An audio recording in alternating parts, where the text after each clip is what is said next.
ceramah atau khutbah pada malam hari ini adalah Ustaz Dian Syah Saputra, SPD. Kemudian imam sholat tarawih sekaligus imam witir adalah Ustaz Abdul Hakim Warada.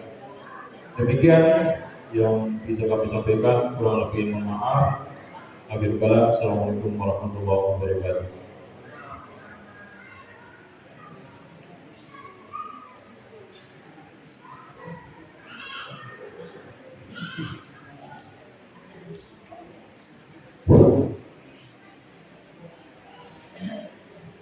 Bismillahirrahmanirrahim. Assalamualaikum warahmatullahi wabarakatuh. Ada yang belum balankan warung jagat. Barang siapa yang enggan menjawab salam dan umat Nabi Muhammad. Assalamualaikum warahmatullahi wabarakatuh.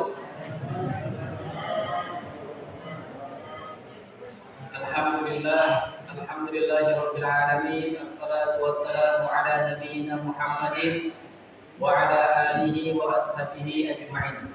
Allahumma la ilma lana illa ma 'allamtana innaka antas samiul 'alim. Rabbi shrah li sadri wa yassir li amri wa hlul 'uqdatam min lisani yafqahu qawli amin wa ba'd. Bapak Ibu jamaah salat Isya, tarawih dan witir yang dimuliakan oleh Allah Subhanahu wa taala. Pertama-tama marilah kita senantiasa bersyukur kepada Allah Subhanahu wa taala atas segala limpahan rahmat dan nikmat yang Allah berikan kepada kita, yang Allah anugerahkan kepada kita. Di antaranya nikmat kesehatan, kekuatan dan kemauan sehingga pada hari ini, hari ke-12 kita berpuasa, kita masih mampu berpuasa di siang harinya, kemudian malam harinya kita masih mampu juga hadir ke masjid ini dalam rangka beribadah kepada Allah Subhanahu wa taala, yaitu menjalankan sholat Isya, tarawih dan witir secara berjamaah. Selanjutnya, selawat seiring salam semoga senantiasa tersampaikan dan curahkan terlimpahkan kepada junjungan kita, kepada suri tauladan kita, kepada kekasih kita, baginda Nabi besar Muhammad sallallahu alaihi wasallam, kepada para keluarga, sahabat serta semua pengikut beliau hingga akhir zaman kelak. Amin ya rabbal alamin. Bapak Ibu jamaah yang dimuliakan oleh Allah Subhanahu wa taala, alhamdulillah pada malam hari ini kita baru selesai melaksanakan kewajiban kita itu sholat Isya secara berjamaah. Kemudian ada sedikit tausiah dan kita lanjut dengan sholat witir, sholat tarawih dan witir secara berjamaah. Semoga amal ibadah yang telah kita kerjakan di beberapa hari Ramadan ini diterima oleh Allah Subhanahu wa taala dan dicatat sebagai pahala berlipat yang kita nanti. Amin ya rabbal alamin. Jamaah yang dimuliakan oleh Allah Subhanahu wa taala, pada malam ini kami mendapatkan jadwal untuk mengisi tausiah di Masjid Sabilillah dengan judul pentingnya mengikuti sunnah Rasulullah SAW. Intinya judulnya pentingnya mengikuti sunnah Rasulullah. Sebelum kita bahas mengapa sih kita penting harus mengikuti sunnah Rasulullah, maka yang pertama kali yang harus kita ketahui adalah apa itu sunnah. Karena manakala kita sudah tahu pengertian sunnah, maka mudah bagi kita untuk melaksanakan yang namanya amalan sunnah. Tetapi kalau kita belum tahu pengertiannya, maka akan kabur. Jadi sunnah itu kalau secara pelajaran agama itu ada dua. Yang pertama itu hukum syariah. Jadi di antara hukum syariah yang 5 ada yang namanya sunnah. Hukum syariah itu ada 5. Yang pertama wajib, yang kedua sunnah, yang ketiga mubah, yang keempat makruh, yang kelima haram. Itu kalau kita bahas sunnah secara hukum syariah. Apa itu wajib? Wajib adalah segala sesuatu ibadah yang manakala kita kerjakan kita mendapat pahala dari Allah Subhanahu wa taala, dan kalau kita tinggalkan kita berdosa besar. Itu pengertian secara umum. Contohnya apa? Contohnya sholat wajib 5 waktu. Contohnya puasa Ramadan. Contohnya zakat dan lain sebagainya. Yaitu maksudnya wajib. Manakala kita kerjakan, kita mendapatkan pahala dari Allah Subhanahu wa taala, dan kalau kita tinggalkan, maka kita berdosa. Bahkan bisa menjadi orang yang fasik dan bisa menuju kepada kekafiran. Itu wajib secara umum pengertiannya. Yang kedua, Sunnah, ya, ini sunnah kita bicara dalam masalah hukum syariah. Sunnah adalah segala sesuatu yang kalau kita kerjakan mendapatkan pahala dari Allah Subhanahu wa taala, dan kalau kita tinggalkan tidak mengapa, kita tidak berdosa. Itu sunnah secara umumnya.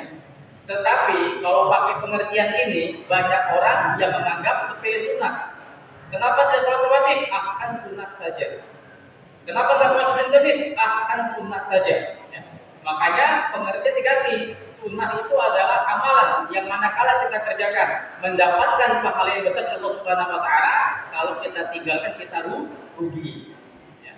Aturan kita bisa mendapatkan pahala tambahan dari sholat secara wajib, kita tinggalkan berarti kita rugi. Itu pengertian sunnah secara hukum syariah. Yang ketiga, mubah atau ibadah.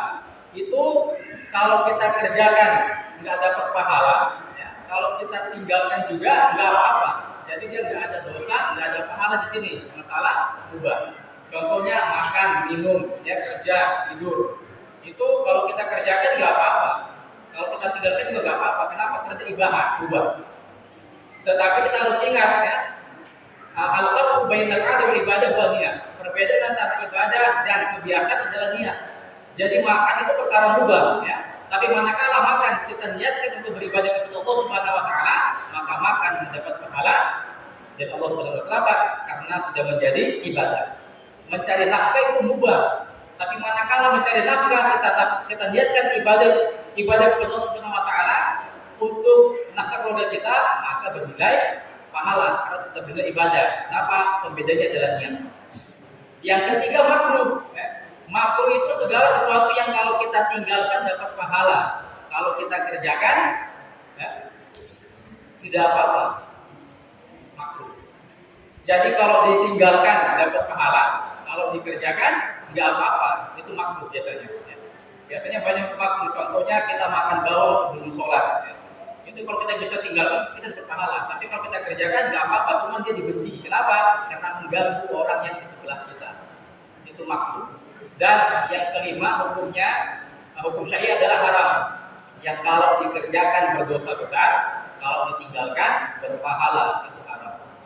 Dan di antara kelima hukum ini berpasang-pasangan, ya, berlawan-lawanan. Kalau wajib lawannya haram, kalau sunnah lawannya makruh. Nah, yang friksi adalah mubah di tengah-tengah, tidak ada lawannya. Nah, jadi lawan sunnah di sini makruh, lawan wajib adalah haram. Itu pengertian sunnah secara hukum syariah. Yang kedua, yang mungkin termasuk dalam duduk kita adalah sunnah dalam masalah ibadah. Sunnah fil ibadah. Itu yang kita bahas. Apa itu sunnah dalam tata cara beribadah ataupun sunnah fil ibadah? Ya. Sunnah itu pengertiannya, ya, berbeda para ulama. Ada yang mengatakan sunnah juga hadis. Ada yang mengatakan hadis, sunnah. Tetapi jumhurnya sunnah sama hadis sama. Pengertian secara umum sunnah atau hadis adalah ma'udifa ilan nabi min qaulin aw fi'lin aw takririn.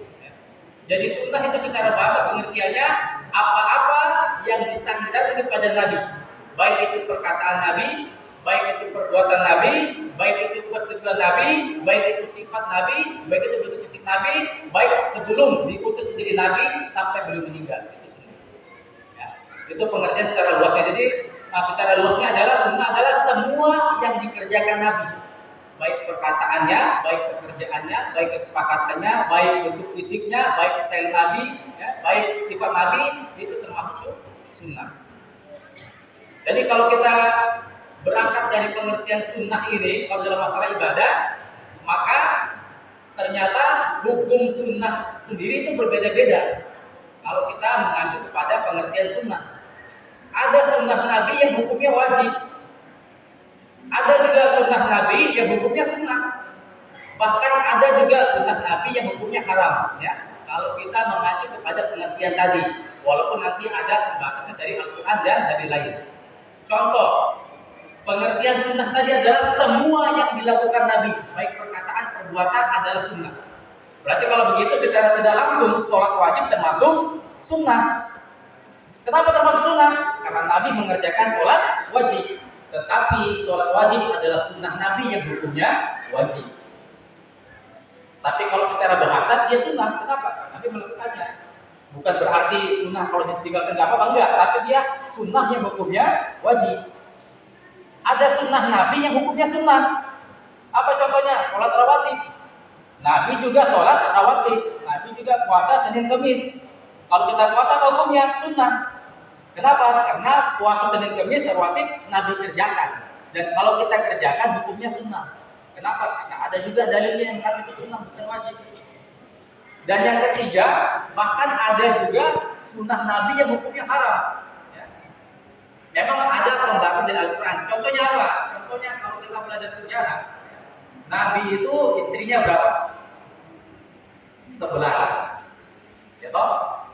Kemudian berarti kalau Nabi istrinya 11, kalau kita mengacu kepada sunnah, berarti semua perbuatan Nabi adalah sunnah. Tetapi kalau kayak gini cuma dibatasi 4. Manakala kita menikah lebih dari 4 sekaligus, itu maksudnya haram.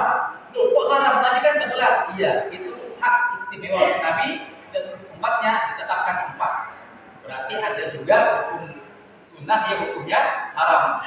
Salah satunya kalau kita menikah lebih dari 4 tadi. Selanjutnya, kalau dalam masalah ibadah, sunnah itu lawannya bid'ah. Ini yang terkadang banyak selisih paham, banyak pengertian tentang sunnah dan bid'ah ini. Sampai sekarang itu tidak tuntas-tuntas. Kalau kita bahas itu tidak pernah tuntas. Karena juga terjadi perbedaan pendapat di kalangan ulama antara sunnah dan bid'ah ini. Yang jadi masalah, ya, terkadang orang fanatik menganggap ulama adalah ulamanya saja. Kalau yang dari luar itu bukan ulama. Itu yang susah disatukan. Jadi lawan dari sunnah dalam ibadah adalah bid'ah. Dan bid'ah ini juga ada terjadi perbedaan paham ataupun perselisihan para ulama. Ada yang mengatakan kullu bid'atin dhalalah, semua bid'ah itu sesat. Ya. Jadi ada yang berpaham seperti itu. Jadi yang namanya bid'ah sesat, habis selesai, titik, nggak ada kesimpulan. Ya. Ada juga ulama yang mengatakan tidak. Bid'ah dibagi dua. Ada bid'ah yang tasyadid, ada bid'ah yang hasanah. Bid'ah hasanah itu boleh selama dia tidak menyambung masalah usul dalam agama. Kalau dalam masalah furu, cabang tidak apa berbeda. Yang penting jangan dalam masalah akidah usul. Jadi dua pendapatnya. Ada yang mengatakan kullu bid'atin dhalalah, semua bid'ah itu sesat. Ada yang mengatakan seperti itu, titik habis. Ada yang mengatakan tidak. Ada juga yang hasanah. Yang penting tidak mengacu kepada akidah. Terserah kita mau yang mana. Kalau kita memakai yang kullu bid'atin dhalalah, semua bid'ah sesat, maka salah satunya ceramah sebelum tarawih bid'ah. Kenapa? Enggak ada di zaman Nabi. Kan begitu. Makanya di sini terjadi perselisihan para ulama. Akhirnya muncul lagi pengertian sunnah yang lain. Di antaranya sunnah adalah sesuatu di zaman Nabi yang Nabi bisa kerjakan tapi Nabi tidak kerjakan. Ada kemunculan seperti itu. Dan itu kembali kepada kita masing-masing. Dan kita sebagai orang awam, kita tentu tidak bisa memutuskan yang mana yang kita yang mana tidak. Tapi kita hanya sebagai pengikut. Jadi kita ikut yang mana? Ya. Jamaah yang dimuliakan Allah Subhanahu Wa Taala, itulah tadi sedikit pengertian sunnah. Walaupun terkadang akan ada perbedaan kalau yang lain yang membawakan materi. Kenapa? Karena memang di awal sering terjadi perbedaan di sini. Kemudian kita masuk kepada urgensinya. Kenapa sih kita harus mengikuti sunnah? Setidaknya ada 4 hal yang membuat kita harus mengikuti sunnah. Yang pertama, manakala kita mengikuti sunnah, maka kita tidak akan sesat selama-lamanya. Sebagaimana satu surah, terkutip amrain, aku tinggalkan kepada kalian 2 perkara. Yang mana apabila kalian berpegang teguh kepada 2 perkara ini, lan tajidu abadan. Kalian tidak akan tersesat. Yang pertama, Al-Quran wa sunnati. Jadi kalau kita ikut pada sunnah Nabi, kita tidak akan tersesat selama-lamanya. Yang jadi permasalahan masih terjadi perbedaan antara pengertian sunnah di kalangan para ulama. Yang kedua apa? Kegunaan ikut sunnah. Yang kedua, kegunaan ikut sunnah adalah supaya amal ibadah kita diterima. Karena syarat diterimanya amal ibadah itu 2, diantaranya ikhlas lillahi ta'ala, yang kedua mutaba'ah, sesuai dengan petunjuk. Petunjuk siapa? Petunjuk Nabi. Berarti termasuk sunnah. Jadi kalau kita beribadah menyimpang dari caranya Nabi, berarti ditolak. Itu makanya pentingnya ikut sunnah. Yang ketiga apa? Yang ketiga, Kenapa kita harus ikut sunnah? Karena sunnah ini merupakan bukti cinta kita kepada Nabi. Ya. Man ahya'i sunnati faqad ahabbani. Barang siapa yang menghidupkan sunnahku kata Nabi, sesungguhnya dia cinta kepadaku. Wa man ahabbani kana ma'in fil jannah. Dan siapa yang cinta kepadaku, nanti kita sama-sama di surga. Jadi kalau kita mau cinta Nabi, Nabi mau cinta kita gampang. Kita hidupkan sunnahnya. Apa manfaatnya? Nanti kita akan bareng-bareng dengan Nabi di surga dan mendapatkan syafaat dari Nabi. Jamaah yang dimuliakan oleh Allah Subhanahu wa taala, dan yang keempat, kenapa kita harus ikut sunnah? Karena itu adalah perintah. Ya. Sebagaimana Nabi, alaikum bisunnati, ya, untuk kalian mengikuti sunnahku dan sunnah khulafair rasyidin. Cuma yang lagi-lagi jadi permasalahan, terjadi perbedaan antara pengertian sunnah di situ, makanya orang awamnya bingung. Dan kita harus ada patokan siapa yang kita ikuti. Tidak bisa kita langsung kepada Nabi, tetapi kita harus ikut pada ulama. Kenapa? Kita ulama yang menafsirkan, yang mengajari semua. Sholatlah kalian seperti Nabi sholat. Kita tidak pernah ketemu Nabi. Yang menjelaskan siapa? Para ulama. Oleh karena itu makanya pentingnya kita mengikuti sunnah. Yang pertama merupakan peta ataupun kompas bagi kita agar kita tidak tersesat. Yang kedua, dia merupakan perintah dari Allah dan Rasul. Yang ketiga, syarat diterimanya ibadah kita. Yang keempat, bukti cinta kita kepada Rasulullah. Dan kita berharap semoga kita semua yang hadir di masjid ini termasuk umat-umat yang senantiasa menghidupkan sunnah Nabi, yang senantiasa cinta kepada beliau, sehingga kita pantas di akhirat nanti mendapatkan syafaatnya. Amin ya rabbal alamin. Mungkin cukup sekian, semoga bermanfaat. Wassalamualaikum warahmatullahi wabarakatuh.